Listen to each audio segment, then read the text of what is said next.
Vamos a continuar hablando sobre los accidentes morfológicos de las piezas dentarias y vamos a hablar del segundo gran grupo, que son las depresiones.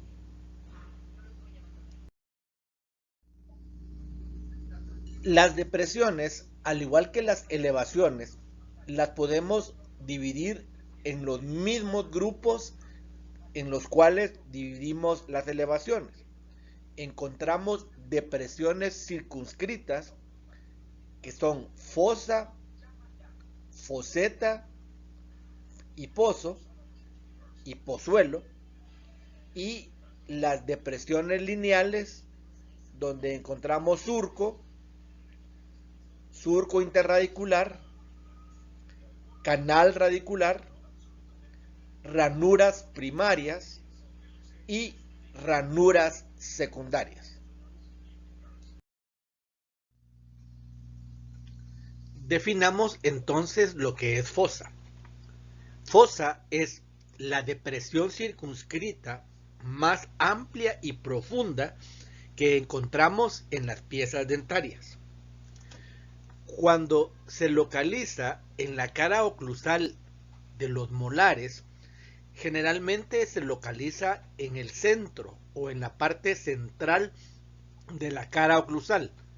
Por esa razón se le conoce como fosa central. Para que aparezca la fosa en los molares o en las piezas posteriores, la pieza debe tener un mínimo de 3 cúspides.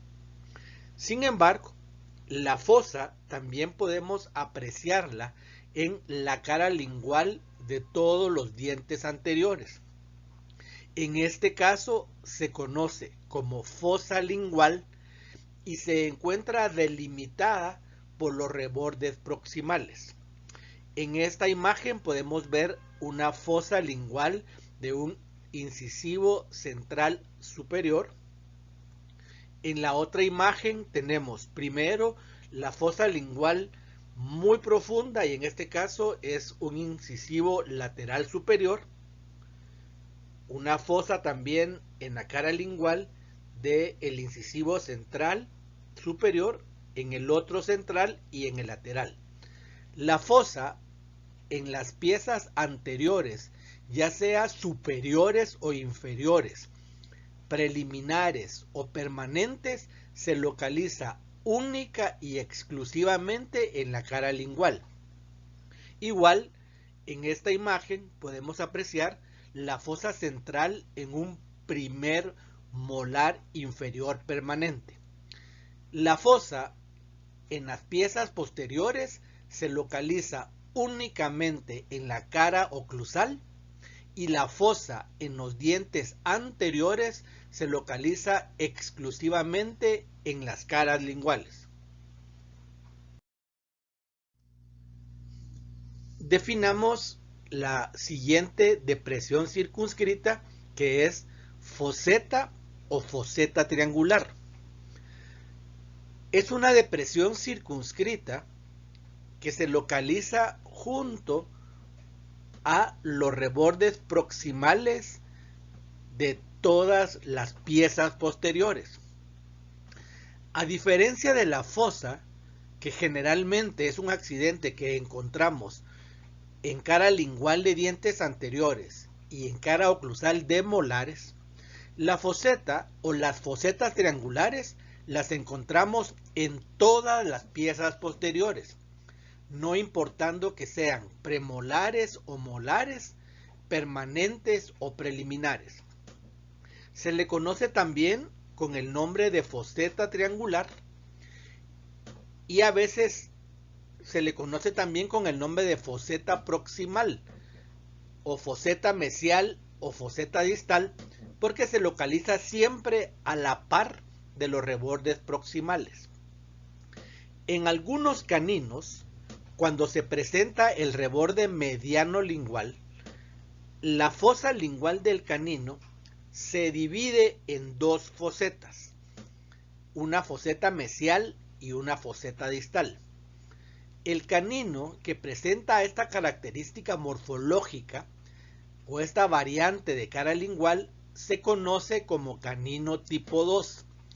Es el canino de tipo 2 de cara lingual la única pieza anterior que presenta fosetas triangulares. En la última imagen estamos viendo nuevamente un primer molar inferior permanente y apreciamos que tiene una foseta distal y una foseta mesial. El nombre o el apellido mesial o distal que le agregamos a las fosetas va a estar relacionado directamente con la posición que ocupan.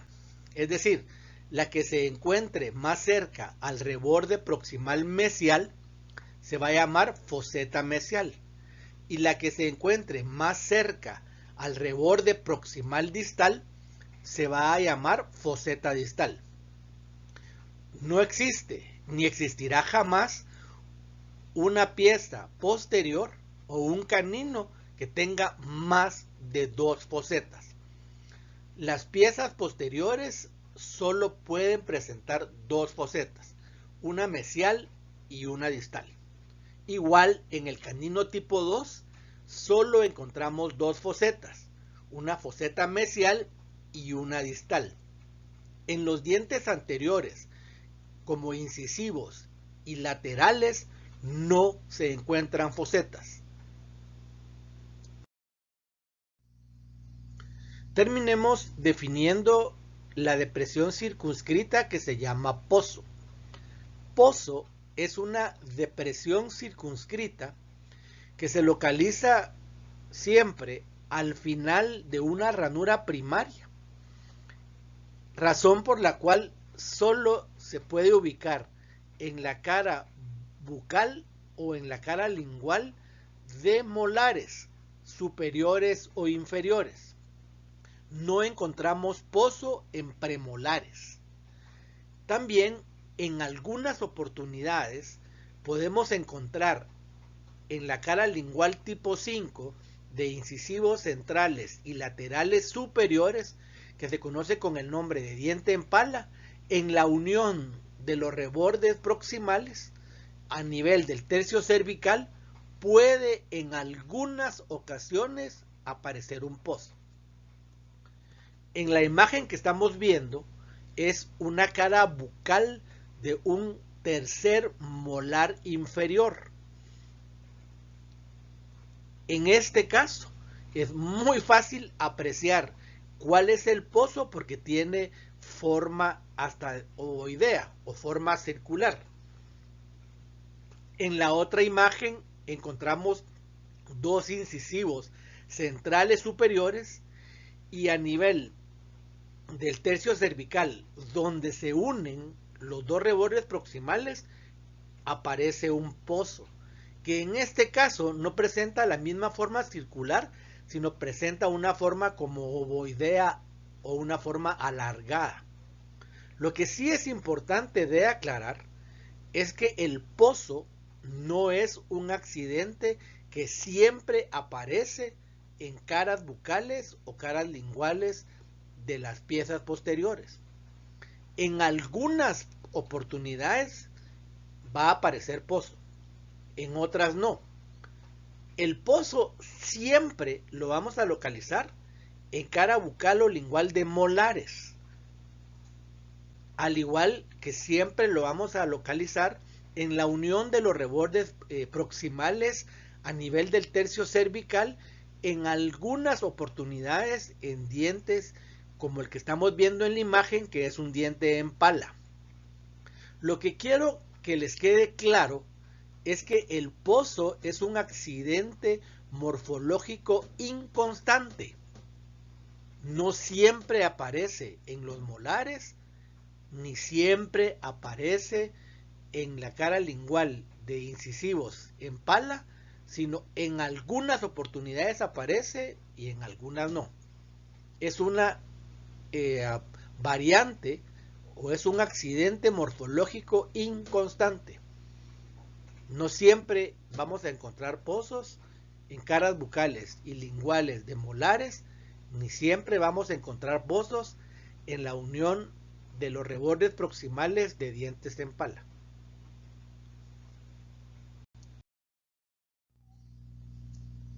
Definamos entonces la primera depresión lineal y es surco. Surco es una depresión lineal amplia, extensa y profunda que se localiza en la cara oclusal de todas las piezas posteriores y que está delimitada o está delimitado por las vertientes oclusales de las cúspides. En la primera imagen miramos una cara proximal de un primer premolar superior. Lo que marca la punta de la flecha sería el surco. Y podríamos decir que el surco es una depresión lineal que tiene la forma de una V abierta, donde las partes que forman la V serían las vertientes oclusales de las cúspides. El surco, como recorre normalmente a toda la cara oclusal en sentido mesiodistal, se le conoce como surco principal, como surco primordial o como surco mesiodistal. En la siguiente imagen encontramos la cara oclusal en una vista proximal. Podemos apreciar la cara oclusal ahí. Donde está marcada la flecha es donde está el surco. La V son las vertientes oclusales de las cúspides y es en una vista proximal donde podemos apreciar el surco principal. En una vista oclusal lo que nos va a dibujar o lo que vamos a poder observar es el fondo del surco.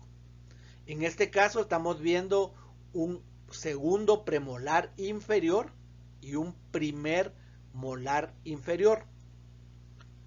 Vamos a localizar dónde está la cara bucal y dónde está la cara lingual. Donde nos marca la flecha en el premolar, ese es el fondo del surco. Donde nos marca la flecha en el molar es el fondo del surco principal.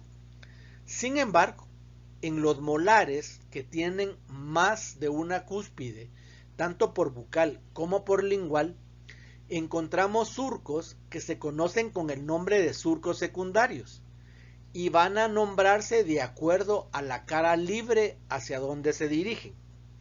En este caso, el que nos marca esta flecha sería el surco bucal, porque va hacia la cara bucal, y el que nos marca esta otra flecha sería el surco lingual, porque va hacia la cara lingual.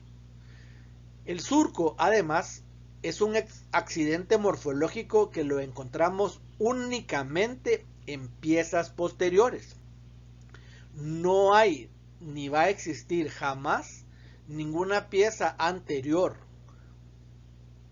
o canino, superior o inferior, permanente o preliminar que tenga surco.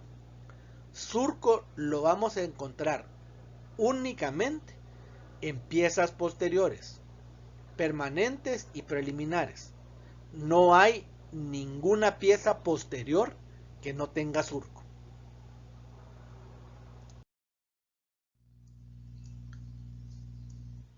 Surco interradicular es una depresión lineal que se localiza generalmente en el tercio cervical de las caras libres de las raíces de los molares. El surco interradicular lo que nos sirve es, o lo que nos marca, o lo que nos delimita es a la raíz mesial de la raíz distal. En la primera imagen estamos viendo una cara lingual de un segundo molar inferior, donde se está marcando la doble flecha de color celeste. Ese es el surco interradicular. Lo que está haciendo es, nos está separando la raíz mesial de la raíz distal. La siguiente imagen es una vista bucal de un primer molar superior, donde está la doble flecha, nos está marcando la diferenciación o el límite donde comienza la raíz mesial y la raíz distal. Es lo que nos sirve es para ver dónde se separan las raíces, o sea, es como el límite para separar las raíces.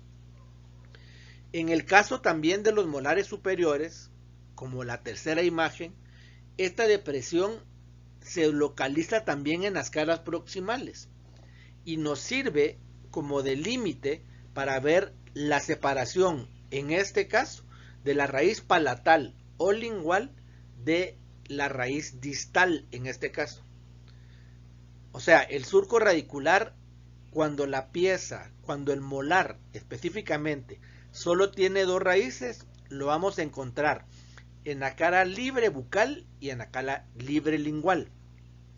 Cuando las piezas, como los molares superiores, permanentes y preliminares, tienen además una raíz palatal o una raíz lingual, podemos encontrar surco interradicular que nos delimita dónde comienza la raíz palatal y dónde comienzan las raíces bucales.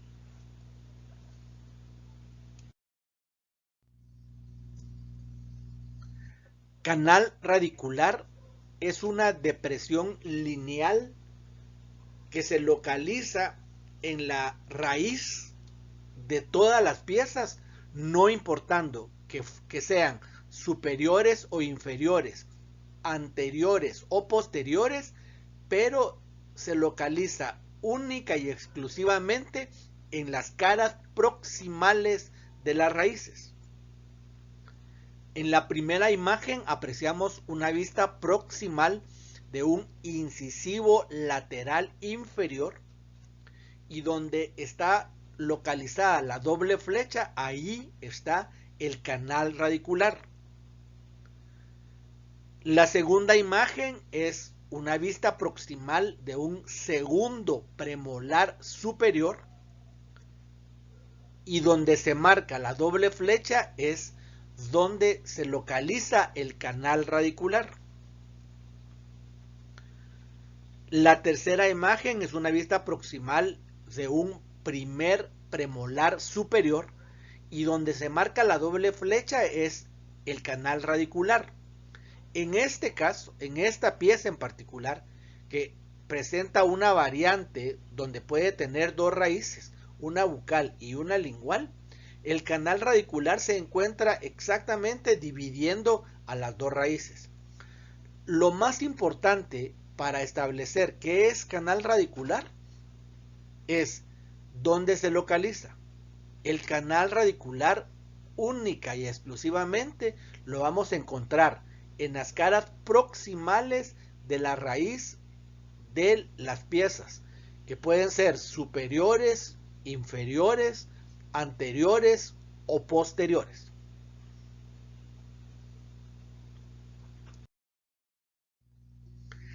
Ranura primaria es una depresión lineal que la encontramos únicamente en la cara libre bucal de todas las piezas anteriores, en la cara bucal de todos los premolares y en la cara bucal de los molares superiores o inferiores y en la cara lingual también de molares superiores e inferiores, siempre y cuando tengan más de una cúspide en esa superficie.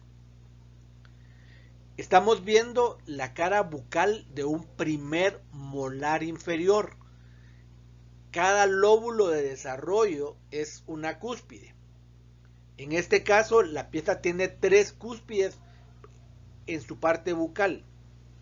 En medio de cada una de las cúspides encontramos una ranura primaria. En el caso de los dientes anteriores, los lóbulos de desarrollo son un poquito más difíciles de localizar o de definir. Para que nos queden claros más o menos, los lóbulos de desarrollo son los 3 tercios que encontramos en la cara, es decir, el tercio mesial, mediano y distal. Y en medio de cada uno de esos tercios vamos a encontrar una depresión lineal que separa cada uno de esos lóbulos de desarrollo. A estas alturas es un poco difícil entender qué es un lóbulo de desarrollo, pero lo que nos debe de quedar claro es, primero, las ranuras primarias separan lóbulos de desarrollo. En el caso de los molares van a ser cúspides. En el caso de los dientes anteriores y de los premolares van a ser como la separación de los tercios, mesial, mediano y distal. No hay más de 2 ranuras primarias. Vamos a encontrar, como en el caso del primer molar inferior que estamos viendo en esta imagen, una ranura primaria mesial y una distal. En la cara bucal de dientes anteriores, caninos y premolares vamos a encontrar también 2 ranuras primarias, una mesial y una distal.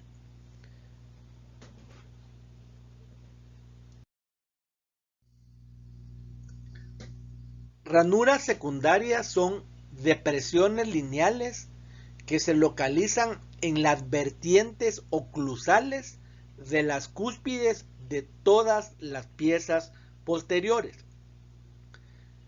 ¿Cuántas ranuras secundarias encontramos en cada vertiente? No hay un número. En este caso, en la primera imagen de una vista oclusal de un segundo molar superior, vemos que hay una cúspide que tiene 2 ranuras secundarias, hay otra que tiene una ranura secundaria. En el caso de la siguiente imagen, que es un tercer molar superior, miramos que tiene una ranura secundaria, otra ranura secundaria, otra ranura secundaria. Es decir, no hay un número. Lo importante es que nos basemos en la definición. Aquella depresión lineal que la ubiquemos en las vertientes oclusales de las cúspides de las piezas posteriores son ranuras secundarias. La ranura secundaria es un accidente morfológico exclusivo de piezas posteriores. No hay ranuras secundarias en dientes anteriores.